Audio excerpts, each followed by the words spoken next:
Good morning, fourth class.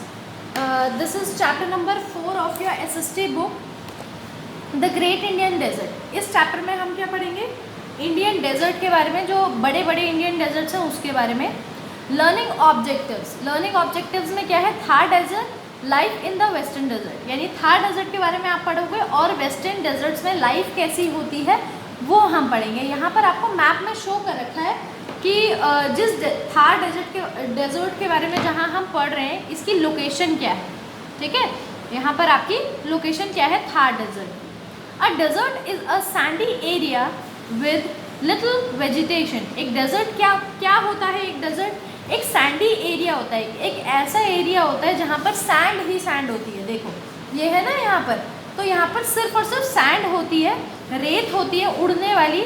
ठीक है, with a little vegetation मतलब वहाँ पर पेड़ पौधे बिल्कुल भी नहीं होते, बहुत ही कम होते हैं, जैसे कैक्टस वगैरह जो बिना पानी के ज़्यादा लंबे समय तक सर्वाइव कर सकते हैं. ऐसे पेड़ पौधे ही डेजर्ट में पाए जाते हैं. To the south west of the northern plains lies the great Indian desert और द थार डेजर्ट. और साउथ वेस्ट एरिया जो है हमारा नदर्न प्लेन्स का, वहाँ पर क्या है? ग्रेट इंडियन डेजर्ट है, या आप उसको थार डेजर्ट भी बोल सकते हैं. ठीक है, कहाँ पर लोकेटेड है ये? इंडिया के जो नदर्न प्लेन्स है उसके साउथ वेस्ट एरिया में. ठीक है, तो जो सबसे बड़ा डेजर्ट जो है उसको क्या बोलते हैं? उसका नाम क्या है? थार डेजर्ट है. ठीक है, द थार डेजर्ट और the great Indian desert is a large arid region lying in the north west of the Indian subcontinent. जो थार डेजर्ट है ये क्या है? एक लार्ज अरिड रीजन है, यानी एक लार्ज एरिया है, एक लार्ज रीजन है.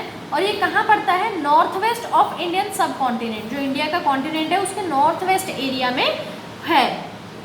It spreads across India and Pakistan and form a natural boundary between them.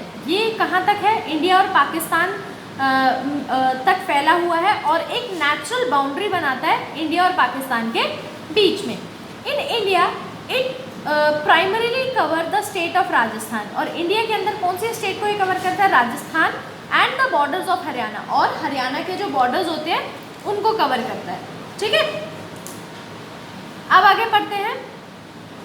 Punjab and Gujarat, यानी पंजाब और गुजरात के बॉर्डर्स को भी ये कवर करता है. किस किस के बॉर्डर को कवर करता है? हरियाणा, पंजाब और गुजरात. ठीक है, और मेनली कौन सा एरिया कवर करता है? Rajasthan. On the eastern side of this desert lie one of the oldest mountain system in the world. और इसके ईस्टर्न साइड में जो है डेजर्ट के, एक सबसे पुराना माउंटेन सिस्टम है वर्ल्ड का. क्या नाम है इसका? अरावली रेंजेस. ठीक है, थार डेजर्ट के ईस्टर्न साइड में कौन सा माउंटेन रेंज है, कौन सा माउंटेन सिस्टम है? अरावली रेंजेस जो है वो है. ठीक है, trees can not grow in such climate condition. और जो ऐसा क्लाइमेट कंडीशन है, डेजर्ट जो है यहाँ पर ट्रीज ज़्यादा ग्रो नहीं होते हैं. Only plants with thorns and like roots can exist in very hot and dry climate. सिर्फ वैसे प्लांट्स होते हैं जिनमें कांटे लगे होते हैं या जिसकी बड़ी बड़ी रूट होती है, क्योंकि रूट्स को बहुत अंदर तक जाना होता है पानी लेने के लिए, क्योंकि डेजर्ट में कहीं पर भी पानी नहीं मिलता. तो ऐसे ही जो प्लांट्स होते हैं वो इतने गर्म और सूखे क्लाइमेट में रह सकते हैं.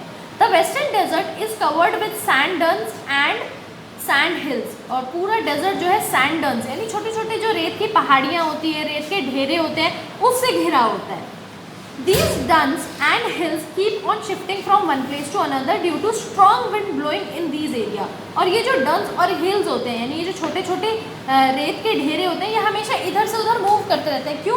क्योंकि वहाँ पर हवा इतनी तेज़ होती है, वो सारी रेत को उड़ा कर ले जाती है, फिर दूसरी जगह इकट्ठी हो जाती है, फिर वहाँ से उड़ा के ले जाती है, फिर कहीं और इकट्ठी हो जाती है. तो ये कभी भी परमानेंट नहीं होते, ये चेंज होते रहते हैं. हवा जहाँ पर भी रेत को लेकर जाती है वहीं पर सैंड डन्स और सैंड हिल्स बन जाते हैं. The desert area has extreme climate. Desert area का बहुत ही ज़्यादा गर्म, एक्सट्रीम क्लाइमेट मतलब बहुत ही ज़्यादा असहनीय क्लाइमेट होता है. ऐसा क्लाइमेट नहीं होता जो एक इंसान सहन कर सके. It receive very little or no rainfall for the year. यानी पूरे साल यहाँ बहुत ही कम या बिल्कुल भी बारिश नहीं होती. The sand in the desert heats up very fast. अब सैंड होने के कारण वो गर्म भी बहुत जल्दी हो जाती है, यानी दिन में बहुत ज़्यादा गर्म रहती है. And cools down faster. और ठंडी भी बहुत ज़्यादा हो जाती है, तो रात में ठंडी भी बहुत ज़्यादा रहती है. So these days are very hot and nights are cold, तो इसीलिए यहाँ पर दिन जो है बहुत ज़्यादा गर्म होते हैं और रातें जो है वो बहुत ज़्यादा ठंडी होती है। ऐसे ही क्लाइमेट को हम बोलते हैं एक्सट्रीम क्लाइमेट, यानी चाहे सर्दी हो चाहे गर्मी हो वो सहन नहीं की जा सकती, इतनी ज़्यादा पड़ती है। Although the days temperature in the desert area can soar over 40 degree Celsius, और दिन का तापमान जो है डेजर्ट एरिया का वो 40 डिग्री सेल्सियस से भी ऊपर पहुंच जाता है। It can drop below 0 degree at night, और रात को 0 डिग्री से नीचे भी गिर जाता है। सोचो कितना डिफरेंस है, दिन में 40 डिग्री से ऊपर और रात को 0 डिग्री से भी नीचे। At some places in the desert area the underground water comes to the surface through a spring, और कई सारी जगह पे डेजर्ट एरिया में जो अंडरग्राउंड वाटर होता है, स्प्रिंग्स यानी छोटे छोटे जैसे फुआरे टाइप होते हैं, ऐसे पानी बाहर आ रहा होता है। इट इज़ कॉल्ड ओसिस, और इनको क्या कहते हैं, Oasis. It is a permanent source of water, और ये क्या है, एक परमानेंट सोर्स है वाटर का। ऐसा नहीं है कि आज यहाँ पर है तो कल वहाँ पर है, जहाँ पर भी स्प्रिंग्स होंगे वो परमानेंटली वहीं रहते हैं। Date palm and bushes grow around such area, और ऐसे एरिया जहाँ ओसिस होती है वहाँ पर क्या उगता है, डेट्स यानी खजूर, पाम और बुशेस यानी जो छोटी छोटी झाड़ियाँ होती हैं वो सब इस एरिया के आसपास उगती हैं।